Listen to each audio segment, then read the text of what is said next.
serious, sailors of Reddit, what is the most unexplainable thing you have witnessed out at sea? I was manning a 0.50 calories on my first cruise in the Persian Gulf. I stood 1 4-hour watch every day. And it was pretty monotonous. We saw plenty of Gulf wildlife, bright purple jellyfish, sea snakes, etc. But one day I saw a bloated cow carcass just floating in the water. We're 100 miles from shore, so it probably didn't float out. But the possibility existed. Until we saw the second one. Then the third. Then the fourth. And the fifth.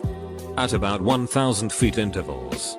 There were bloated cow carcasses forming a perfectly straight line that we followed for a pretty good while because we were also going that direction. Had to have been 2-3 dozen of them. There were some goats and dogs in there too. Maybe not supernatural or anything. But it was pretty ducking weird. Never seen anything like that before or since.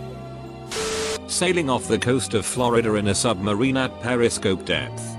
We see a small fishing boat go by. The fishing boat slows down, and on the emergency frequency channel we hear in a very southern twang, "Is that a submarine?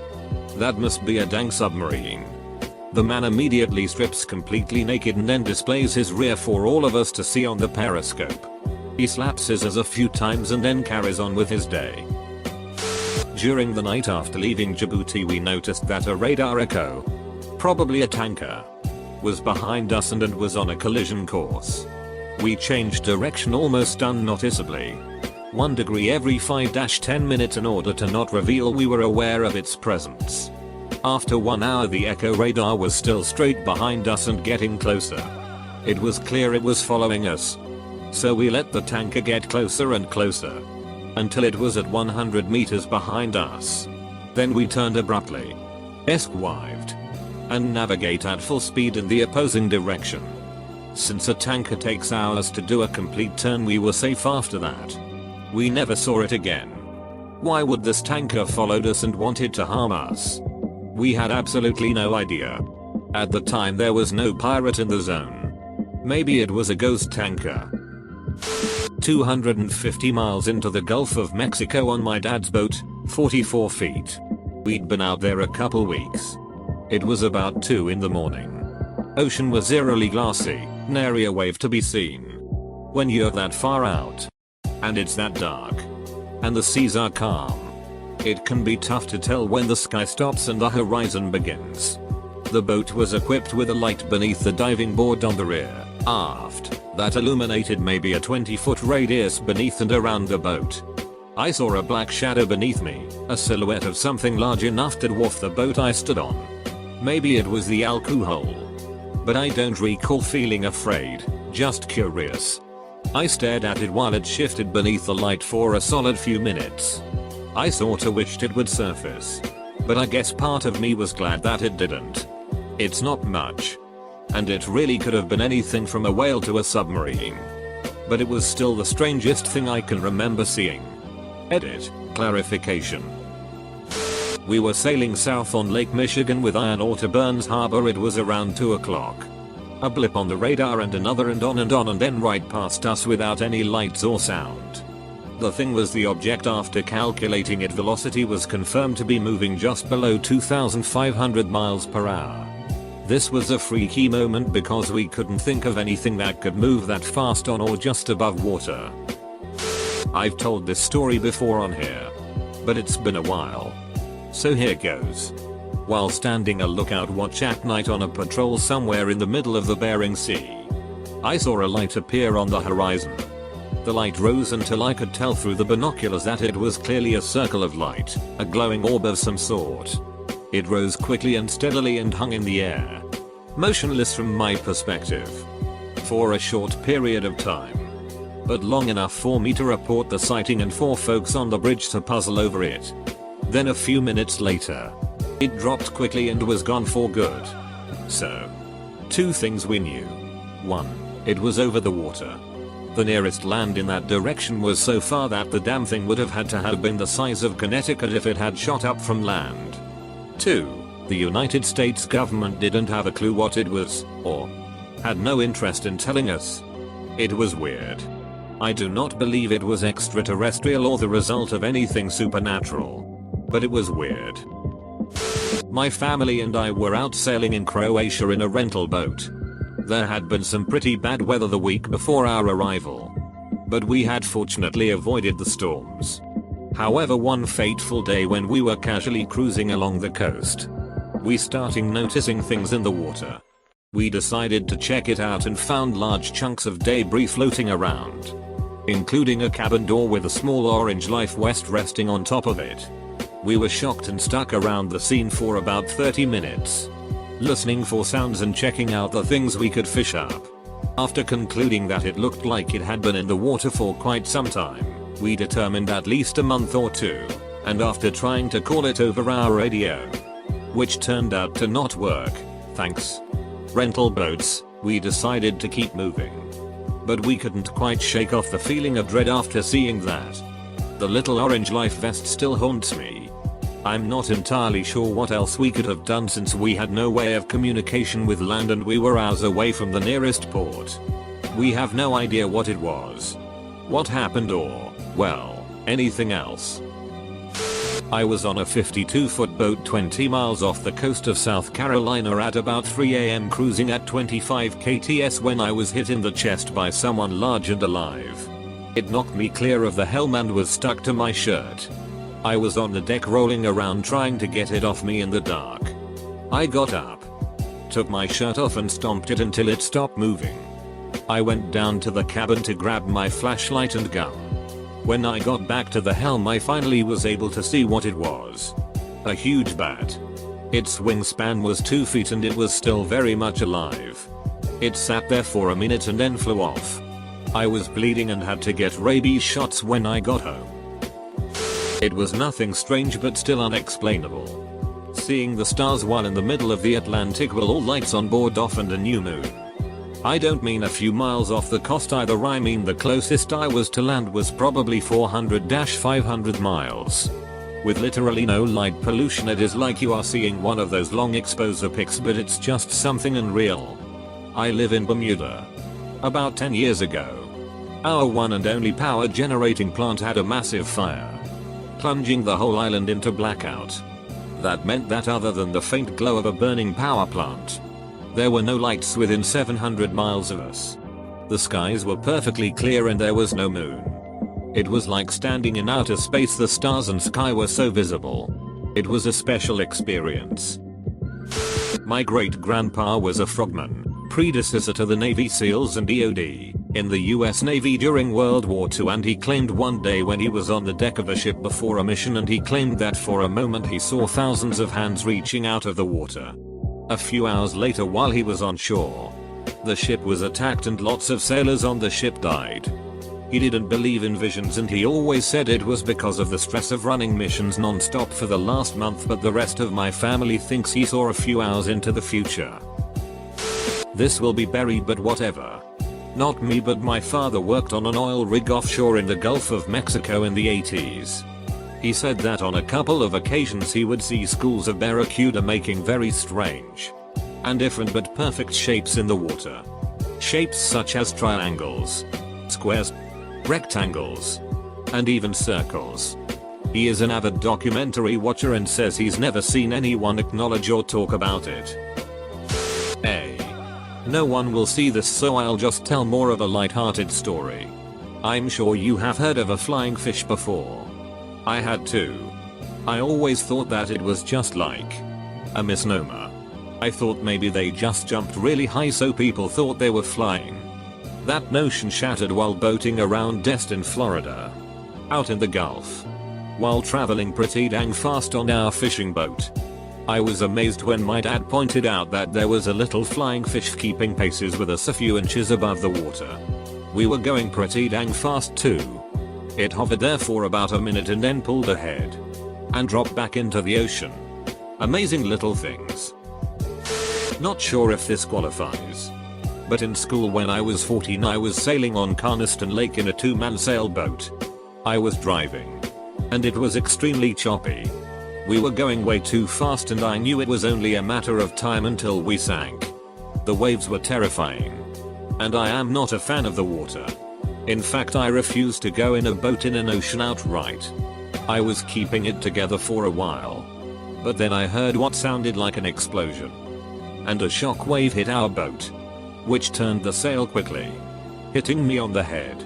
Time felt like it was slowing at this point. And my mate jumped straight off, and as I regained my senses I noticed that the boat was tipping a lot. It was about to capsize. I tried my best to turn it back the other way to level it out. But it tipped so much the sail touched the water and scooped it in, flinging me into the air, luckily away from the boat, because if I was under it I probably would have been killed. I surfaced and we held onto the edge of the capsized boat until help came about 20 minutes later.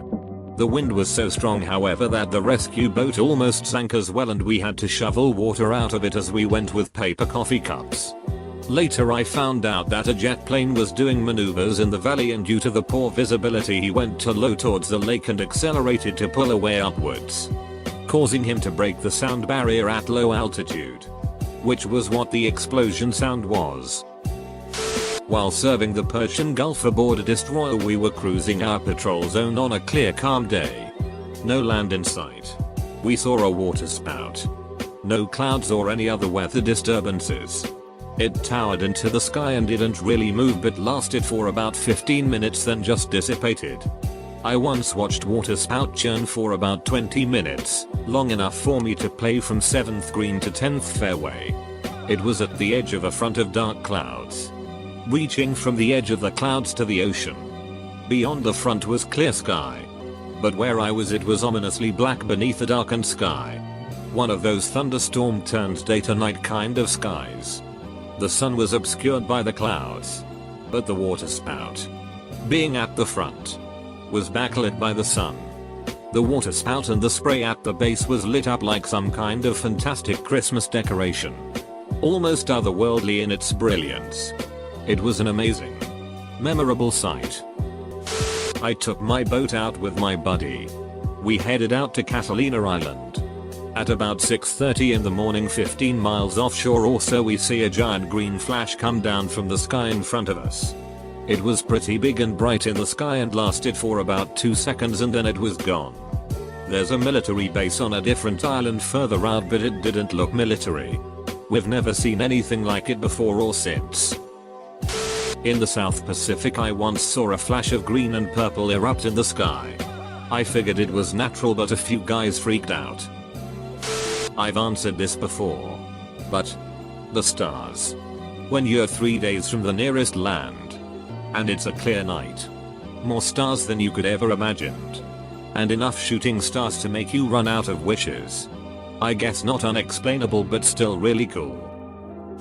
I was once aboard a ship in Alaska which rammed a whale. Ship didn't even bump. We just cruised past it. Third-hand story from my time in the Coast Guard. A bit of a heartbreaker, so skip if you don't want the onions. Back before getting updated in the late 80s and early 90s, Fram. USCG Hamilton class cutters ACA 378s had Navy armament. 538 main gun, torpedo tubes, and sonar. I talked with an old sonar tech who had been stationed on his first tour as in Street Ike. While patrolling in the Pacific, they hit a baby whale cruising next to its mom. They had been going at a good clip, so they couldn't slow down fast. Chunks of whale got flung up on the flight deck from the props. The sonar shack had to listen to the death of the baby whale and the cries of its mom. It messed up the crew for a while, especially the sonar guys. Yes, my favorite question. I've posted this before, but on a Navy ship in the Bahamas at night, we almost got hit by a waterspout. Came within about 20 yards. We couldn't do any maneuvering because of water depth, and then there was a moonbow, when the moon is so full and bright that it makes a grayscale rainbow. It was beautiful and I tried to get a photo of it, but of course I didn't have proper camera equipment. My father was a subsea engineer. He had numerous tales about finding strange debris on the ocean floor. His most interesting story was from a trench inspection for a new pipeline. He was on board the submersible as it followed the freshly dug trench and they videoed the site. Suddenly the pilot spotted something, slowed the sub, and shut down all the video equipment. He moved the sub to bring the lights on the skeletal remains of a human that had been clearly wrapped in chains. They hung there for a while in quiet observation. Then my dad asked the pilot, "Why did you shut down the video?" He replied, "Unless you want this entire project to be halted while a criminal investigation into the death of some stranger who likely died over 100 years ago. Best to leave what we have found down here and move on." Lazily sailing on a bright, sunny SoCal day. Light winds. No chop. Just wavelets and swells. Lost a wooden push broom off the stern of the sailboat. Saw it go over and start to float away. Glanced down at my feet. Glanced up and it was gone. It had instantaneously turned invisible. It most certainly did not sink, but though I thoroughly scanned the only area it could possibly be floating in, as my buddy brought us around in our tracks, it was nowhere to be found. Just gone. It really struck home the importance of mob, man overboard, drills, and not taking your eyes off the person for even a fraction of a moment. And 2. Physically point at them with your arm extended until they're rescued. Because floating objects really do disappear that fast. I have a good friend who I have been sailing with for years. I have a few stories with each of us, but my favorite is the story of how we met from his perspective. I was sailing off the coast of Washington just minding my own business when I see a mast sailing past me. Assuming I had just drank something that was messing with my head, so I peer over to take a look. And I see this fellow standing on the boom leaning against the mast with the deck completely below water. He just looks at me and says, "This looks worse than it is. But could you give me a lift?" And cracks this silly grin. In a hour-long story short, I gave this nut job and his flooded Zodiac lift back to port. So yeah, the strangest thing I think I have ever met on the ocean has been myself. Though I is a close contender. Submariner here. And not my story, but it came from a retired submariner I work with. It's also not unexplainable because, you know, like science and stuff. Anyways, he told me about how they had just surfaced off the coast of Florida and he was in the bridge as lookout. There had been a lot of storms there recently which caused the unique conditions necessary to create Street Elmo's fire. Turns out it's not just a movie, but actually something pretty interesting. Plasma in the atmosphere due to high electric potential differences. Definitely worth looking into for anyone interested. I'm currently on a car carrier with shitty satellite internet in the middle of the Pacific. I found this thread a bit late, but something pretty unexplainable happened a couple years ago. I was 500 miles off LA headed to Honolulu on a container ship when the intermediate shaft decided to shear itself from the propeller and fall into the ocean. You know, the bit that connects from the outside of the ship to the propeller? It happened right at the start of my morning watch on the engine room. I got my coffee, checked some gauges, and then heard a loud boom. RPM shot through the roof and I hit the all-call alarm. We shut down the turbines and waited a week before the company sent a harbor tug to tow us back home. No one could explain how the shaft just sheared off like that. Best guess was either incorrect loading or shitty installation in the shipyard. Either way, it wasn't supposed to happen. Since I'm seeing Navy stories here, I'll relay one myself. On a guided missile frigate returning from the first Gulf War.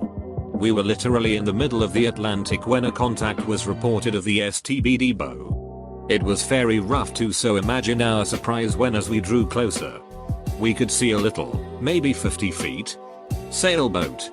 I mean, this was deep water, middle of the ocean, and there's this little sailboat. The small vessel hails us and requests assistance. As we get closer, we can see a little old man and his dog. On the radio, he asks if we have any cigarettes we could part with as he had run out. That's it. That's all he wanted. Literal middle of ducking nowhere. Deep ocean. No land for thousands of miles. Old man wanted some smokes. Yeah. We gave him several cartons. Some ship's swag, shirts, hats, etc. and sent him on his way. I was a commercial fisherman, so I have spent some significant time at sea. The thing that always weirded me out was the way huge parts of humanity were always left on shore.